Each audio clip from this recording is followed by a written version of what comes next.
Hello, good morning. Gawa naman tayo ng machubos DI alakwiti. Niready ko ng ating chicken, nalinis at nahugasan na yan. At gagamit tayo ng bawang, sibuyas, luya, bell pepper, at saka itong dahong laurel, dried lemon, hale, darsin o cinnamon stick, at saka cloves. Sa spices naman, salt, black pepper, buharat, turmeric, coriander powder, chicken powder, at saka ng mixed spices. Let's Gora bells na! Papakuluan lang natin to. Pagsasama-samahin natin silang lahat.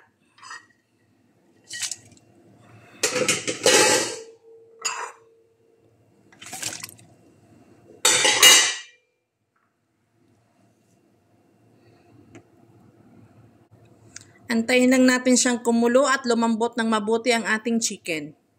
Sa panlasa naman, nakadepende na po ako, tansyameter lang po. 20 minutes bago maluto ang ating chicken, prepare na natin ang ating rice. Hinugasan at binabad ko ng ating basmati rice for 20 minutes hanggang sa maluto lang ang ating chicken at gagawa na tayo ng machubos DI alakwiti. Luto na ang ating chicken, hanguin na natin siya sa tubig. Pero wag natin itatapon ng tubig at gagamitin natin siya sa rice.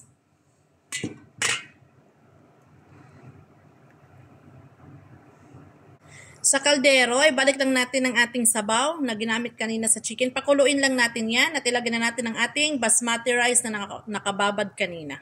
At pag kumulo na, lagyan na natin ang ating rice. Antayin lang natin maluto ang ating rice. At habang naghintay tayo sa rice, iprito na natin ang ating chicken. Painitin lang natin ang mantika. Very light lang na pagkaprito. Nag-prepare na rin pala ako ng saffron, pampakulay ng ating bigas. Ating kanin mamaya. Prito na natin ang ating chicken.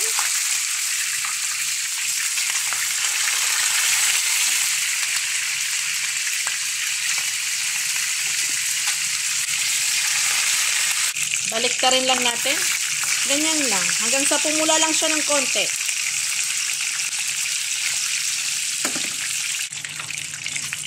Okay na yan.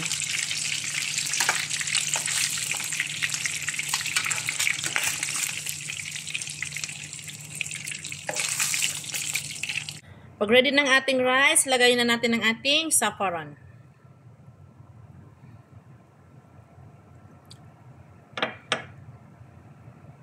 Tawa pala nito, meron siyang topping sana na hasyo ang tawag. Sibuyas, dalat, tsaka ng raisins. Kaso ayaw ng mga amo.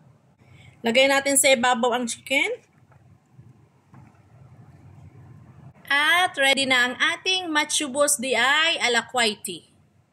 Thank you, buyers!